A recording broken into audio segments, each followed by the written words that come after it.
no matter what you think about the ketogenic diet, whether you think it's a fad or it's unhealthy or it's got too much saturated fat or all the data that we have on saturated fat is wrong, like, regardless of how polarized you are, I want to set the record straight because I feel like so many women struggle with the ketogenic diet, and so many people, men and women, don't really understand what a well formulated ketogenic diet is. So I want to talk about that.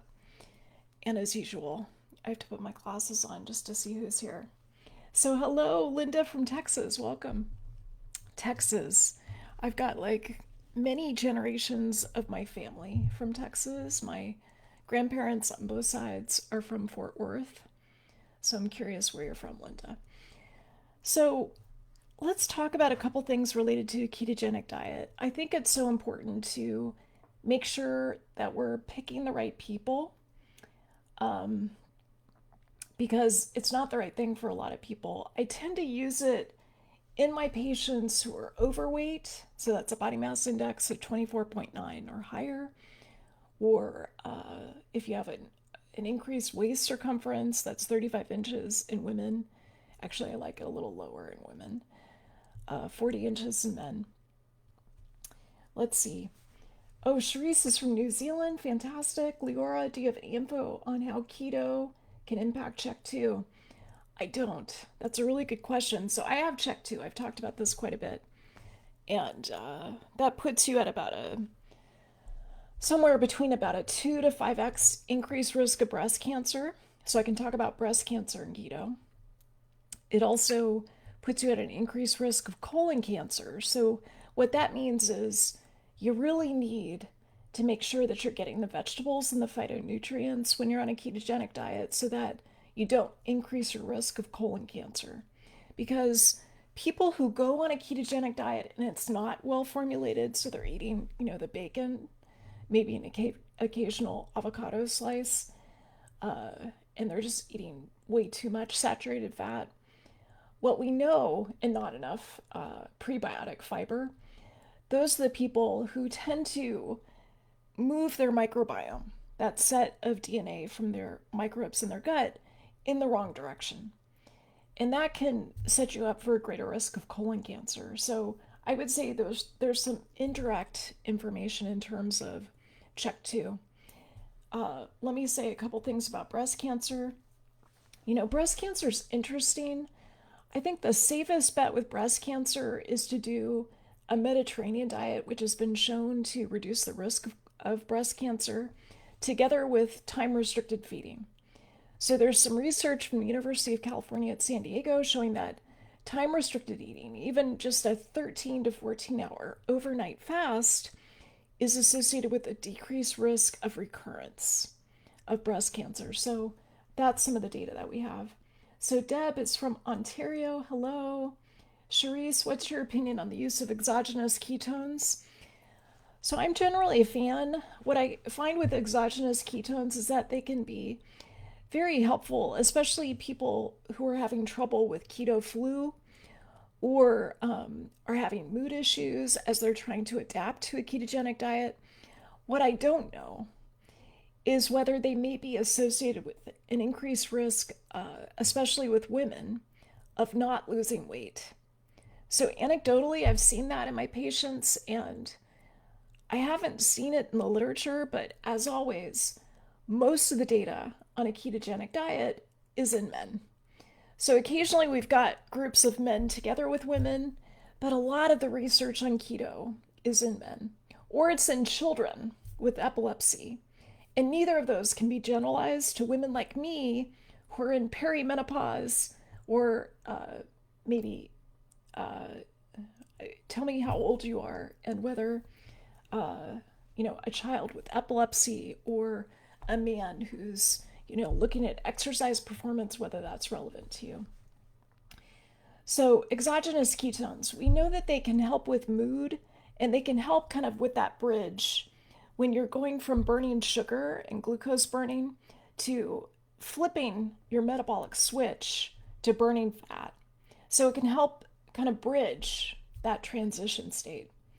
So, one of the questions I got today was about kidney stones. So, I want to talk about kidney stones for a minute. What we know with kidney stones in terms of the risk with the ketogenic diet is that it's very rare, especially in adults. And one of the reasons why we warn people about it is because we saw more kidney stones in the initial research that was done on children. So, let's talk about that. So, the early studies that were done on a ketogenic diet in children, a lot of them came out of Johns Hopkins. And they found in one study in particular from Hopkins that was published, I think in 2007 or so, children with epilepsy had a pretty high rate of kidney stones, like in the range of 6.7%. But here's what they found. For the most part, these were in much younger children. So, youth, kind of the younger the age, the higher the risk of kidney stones. And it's related to hydration. It's also related to what's going on with your bones when you first start on a ketogenic diet. Let me tell you what I mean by that. So, in this study, they found that about 40% of children with epilepsy had high urine calcium, and that probably puts them at a greater risk of developing kidney stones. When they look at the stones themselves, the stones that they retrieve from these patients, about half of them were uric acid stones. The other half were a mix of uric acid together with calcium. So it's uric acid and it's also calcium that seems to be a problem, but it's not that they go on a ketogenic diet and they increase their production of uric acid. It's that they decrease the excretion. And so hydration seems to really help. And one thing they found at Hopkins through another study was that they could reduce the risk of kidney stones if they put patients on oral potassium. So they got treated with oral potassium citrate. That was in a total of about 500 patients. And this reduced the risk of kidney stones by 3 to 5x. So, another thing that's important when you're looking at kidney stones is, well, in patients with epilepsy, what are you comparing keto to? So, in children with epilepsy, usually you're comparing a ketogenic diet to patients that are on anti-epileptic medicine. So, those medications cause bone loss. They also cause fractures. They're associated with weight gain. They lead to metabolic acidosis due to carbonic anhydrase, which is associated with kidney stones. And now we have dozens, dozens of randomized trials showing that in adults, you just don't see kidney stones. Not if you're hydrating adequately, not if you're supplementing magnesium. I check a red blood cell magnesium on all of my patients. I like to do a test like a NutriVal just to look at micronutrients. And I supplement as needed. So if you are giving patients the minerals and the micronutrients that they need, kidney stones are very unlikely. So like in the Verta trial where they looked at about 300 patients, no increased risk of kidney stones. There's a randomized trial that was published in 2017 in diabetes, no increased risk of kidney stones. A study, randomized trial looking at Parkinson's disease in 2018, no increased risk of kidney stones. A randomized trial in obesity, another randomized trial in breast cancer, no increased risk of kidney stones. So I wanted to share that with you. Another thing I got asked today was about what about the ketogenic diet in vegetarians and also in vegans? And I want to reassure you that, I think of a ketogenic diet as a 4-week therapeutic pulse where we're defining your carb limit. Like, what's the level of carbohydrates that really helps you with your hormones? Keeps your thyroid working, keeps your adrenals functioning and your cortisol levels where they need to be so it's not too high, not too low. The level that helps you with estrogen metabolism and also that gets insulin and blood glucose by extension where it needs to be. So the way I do that works very well, and it's only for 4 weeks. Now, what I do is some extensive blood testing, biomarker testing, sometimes stool testing before doing this 4 weeks of keto, and then again after 4 weeks, and sometimes we'll continue beyond 4 weeks. But I don't like to use it for more than 6 months because we just don't have the outcomes data. So, in vegetarians and vegans, what I find is that it's a lot easier if you're eating pastured eggs and you're eating dairy, good sources of that. But vegans, it's not impossible. In fact, if you follow me, if you follow my story, I often will use the hashtag vegan keto for some of my meals. I think I posted this morning what I had for breakfast. I got up at 4 a.m. today, so I had breakfast kind of early. I think it was like 9. And I had this big kale salad with a lot of seeds. It had sesame seeds and pumpkin seeds. I probably had 2 tablespoons of extra virgin olive oil, avocado. What else was on there? Some fresh cucumber, Japanese cucumber. I cut up some cabbage, some red cabbage, because I wanted to get about 5 different colors. And I was able to do it just with breakfast. And it was totally vegan keto. So this is possible. The other thing that I do that helps with vegans and vegetarians on keto is to use a plant-based protein powder. So there's a lot of different ones out there. You can use like a pumpkin protein, you can use pea protein, lots of different ways to do it. Or you can just, make a smoothie with hemp seeds or some other type of seed, chia seeds. All of those are really good. So, lots of questions for fertility and pregnancy. So, I do not recommend a ketogenic diet in pregnancy. I don't recommend it if you're trying to get pregnant. The one situation where I'll consider it is if you have a problem with insulin and that's leading to difficulty with getting pregnant. So, I use that for polycystic ovary syndrome or other patients who have prediabetes or just problems with their blood sugar. And if you want to learn more about that, you can sign up for my new patient application process, which we're just starting to open up. And that's at sarahgottfriedmd.com/patient. sarahgottfriedmd.com/patient. So you can learn more about that. Is keto good for people with adrenal fatigue? Also, how can people not lose weight on keto? So there's a lot of barriers to weight loss on keto. One of them is stress. So cortisol, I've definitely seen cortisol cause a problem. In fact, I'll just share with you the first 2 times that I went on keto, and I gave it a really good try. I was checking my blood ketones every day. I was in ketosis, and my weight would not budge. And so I had to find a different way to do it, which is what my next book is about. So, I don't like the term adrenal fatigue. I think it's not a medical diagnosis. It's not a very specific way of talking about some of the issues with cortisol. So I like to say specifically what's the issue with cortisol. So in my case, it's high cortisol, and that can definitely block success with keto. So I've had to work really hard to get my cortisol levels where they need to be so that I could be successful with a ketogenic diet. And I've lost about 20 pounds following a well-formulated ketogenic diet. You're going to be hearing more about that in my next book. So Cherie says, so many companies are advertising exogenous ketones to be a miracle weight loss solution. So I don't agree with that. I think the best way to get into ketosis is to do it with your food, to do it with whole foods, not to do it with processed foods. And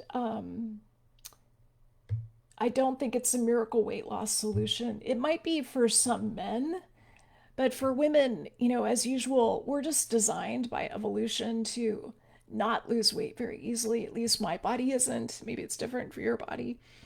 And so I just don't think that's a miracle weight loss solution. I think it can help with mental focus. It can help with cognitive function, those things have been pretty well proven. Exogenous ketones also help with migraines.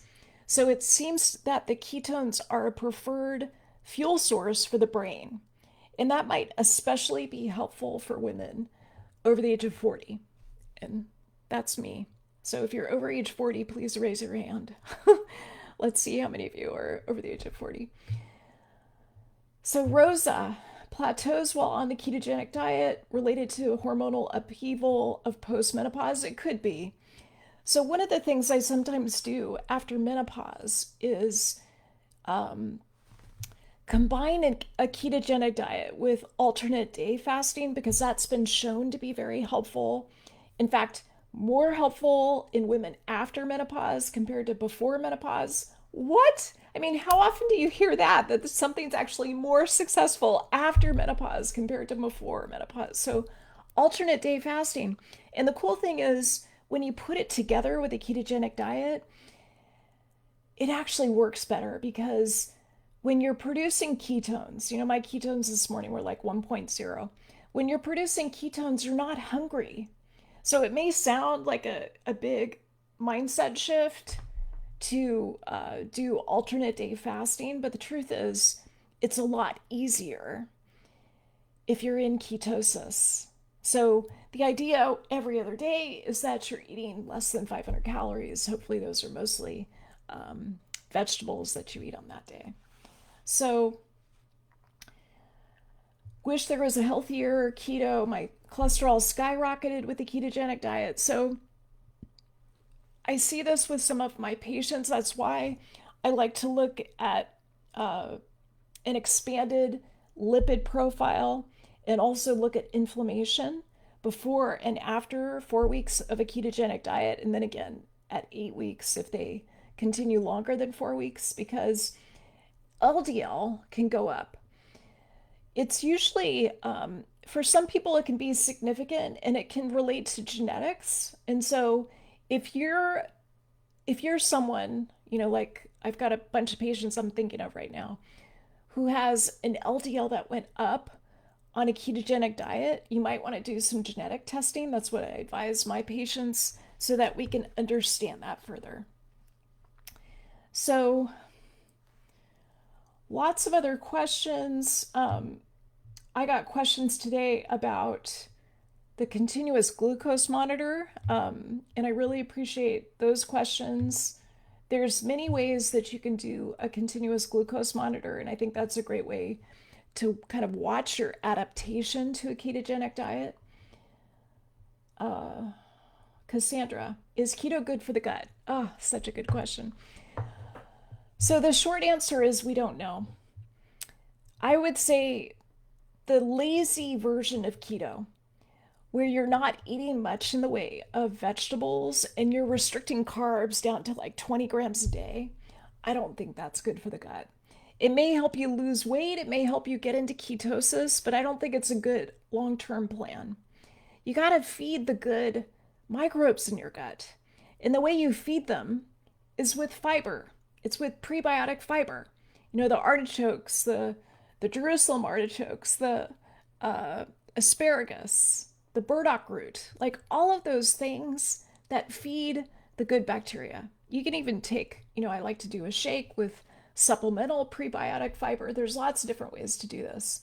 And so I think if you do a well-formulated ketogenic diet, kind of a modified low carbohydrate Mediterranean ketogenic diet, that's such a mouthful, but that's what I recommend in terms of keto. And it's mostly plant-based. So I try to keep saturated fat ideally less than 50% of total fat intake. And as I mentioned, much more about this in my next book, which is coming soon. So we don't know ultimately if keto is good for the gut. One of the reasons why I tend to use it as a 4-week therapy, like a therapeutic pulse, is because I want to make sure that for my patients that their microbes are responding to a ketogenic diet in a positive way. And I think you can do that if you're really focused on net carbs. You're getting ideally a half pound to a pound of vegetables every day. Smoothies are a great way to kind of make that more convenient. But that's what I find is really helpful in terms of the gut. Thank you, Cassandra, for that great question. So I see that it's 5 o'clock here on the West Coast. That means I'm going to go down and start making dinner.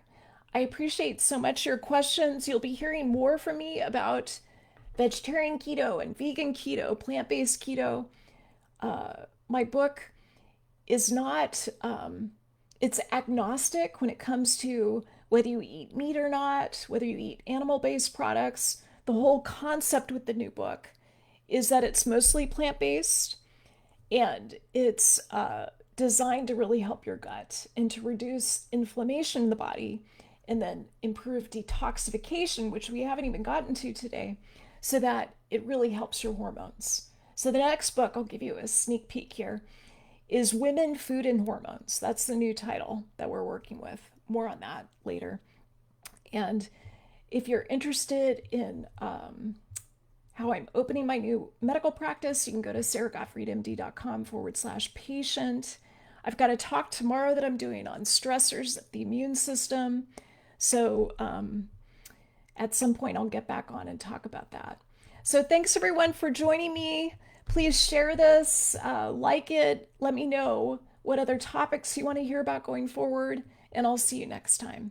Thanks everyone. Have a great weekend. Okay, bye.